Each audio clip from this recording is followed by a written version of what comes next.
Hello, I'm Kylie Pentelo.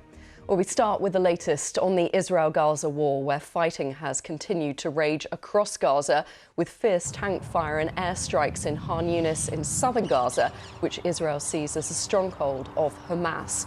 Residents have reported intense gun battles between Israeli troops and Hamas fighters there.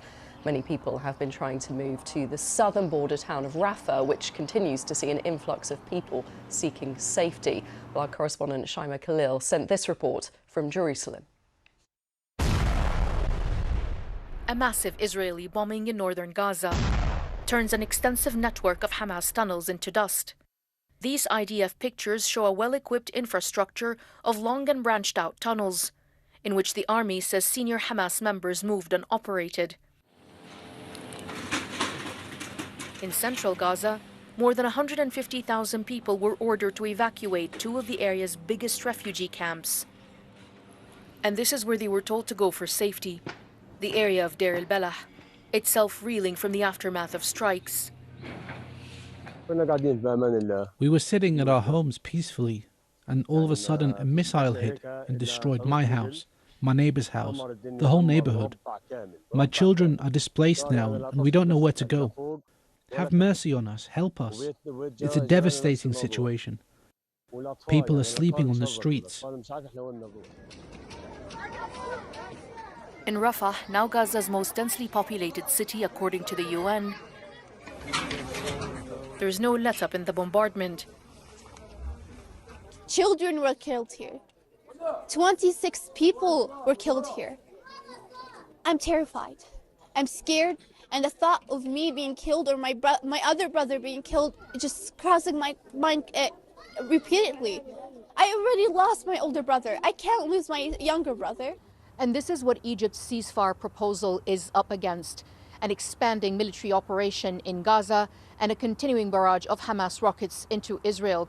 A delegation of Hamas members is in Cairo now for further discussions, but there is no guarantee that either side is going to agree to this. And if they do, it will be a long, drawn-out process. For now, the displacement continues, and Gazans are running out of places to go. Shaima Khalil, BBC News, Jerusalem. Well, meanwhile, Israel has responded furiously to South Africa's application on Friday to the International Court of Justice to rule that Israel has carried out what it called genocidal attacks in Gaza. Israeli Foreign Ministry spokesperson Lior Hayat said Israel rejects with disgust the blood libels spread by South Africa in its application to the International Court of Justice. Well, he goes on to say South Africa's claim constitutes a despicable and contemptuous exploitation of the court. Well, our Middle East correspondent Yolan Nell is in Jerusalem, and she told us more about that response from the Israelis. The Israeli government isn't sitting today because it's the Jewish Sabbath, but this was a very strongly worded response that we had from the Foreign Ministry spokesperson. And at the same time, though, I think some of it would be expected. It's often quite a difficult relationship with South Africa because of the fact it has very strong support for the Palestinian cause. It often identifies the ruling ANC party in South Africa between the Palestinian nationalist struggle and its own past struggle against apartheid. And Yolan, we heard about those gun battles in Khan Younis. What more can you tell us about what's happening? Yes, so residents of Khan Younis were telling us that they could hear very loudly gun battles taking place on the streets, presumably between Hamas fighters and Israeli soldiers who are there deep in the heart of this city, the main southern city of Gaza, seen as a place where perhaps the Hamas leaders, the likes of Yahya Sinwar, whose hometown it is, he is the leader of Hamas in Gaza. Perhaps they could be hiding in underground tunnels there. That's what the Israeli military thinks. We've also had Israeli artillery pushing into the city, artillery shells, and also more Israeli airstrikes. 3 people killed, according to medics, by an airstrike earlier this morning. And so really, that does appear to be a main focus still of Israel's ground offensive, but at the same time, it is pushing into these 3 urban refugee camps in the center of the Gaza Strip, where there have also been airstrikes ahead of the advance of Israeli tanks overnight. And we're seeing many pictures, aren't we, of those being displaced by this latest offensive. The UN saying around 150,000 people. Are there safe places for people to travel?